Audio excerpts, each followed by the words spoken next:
The Kauai condominium real estate market is offering no slack to sellers who price their properties too high because there's simply too few buyers and too much inventory for them to choose from, so overpriced listings tend to sit.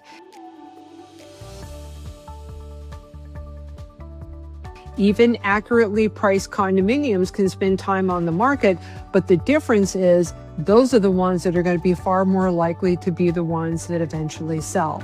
World events continue to shift almost daily, and buyers are responding by taking more time and exercising more caution. Even so, sales are happening, and in many respects, this is when opportunities are found, when inventory is available and sellers are in tune with the market rather than ahead of it. Markets rarely reward those who follow the crowd. By the time buyers are rushing in, many of the best opportunities have already been taken. Ignore the noise, follow the data, and that's where we're going to start. And we're going to be doing that by looking at the number of sales for the first 7 months of this year, comparing it to the first 7 months of 2025. At the end of July, island-wide, we had sold 136 condominiums compared to 169 last year, a 19.36% decrease. The South Shore, which is mostly vacation rentals, sold 49 condos compared to 48 last year, a 2.8% increase. The North Shore went from 53 in 2025 to 33 in 2026, a 37.74% decrease. Lihue followed the trend of homes, which makes sense as they have the highest concentration of residential condominiums, which means you can't vacation rent them out.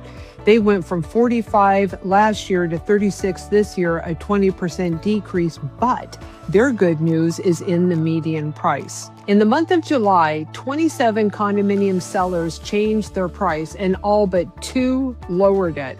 One of those price increases was tied to an auction, so in reality, only one seller actually raised their asking price.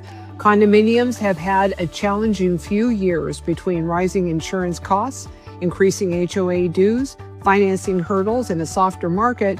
Condo owners have had to pay close attention to what buyers are willing to pay.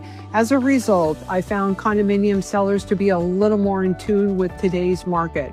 Residential sellers, on the other hand, are still making that adjustment. I talked about that in my Kauai real estate home video, and I'm going to include a link to that below. What's encouraging is that condominium median prices are beginning to show signs of firming up, and the Lihue market in particular surprised me. So we're going to take a look at those median prices. Island-wide, the median price is only down 3.14%, going from $875,000 in 2025 to $847,500 this year. The South Shore went from $1,100,000 last year to $1,050,000 this year, a 4.55% decrease, which is really great news. The North Shore went from $1,081,000 to $999,000 this year, a 7.59% decrease. Lihue, which had a drop in their number of sales, came on strong with a 20.16% increase at 630,850 compared to 525 last year. I'll see you next month, and until then, have a fabulous August. Aloha.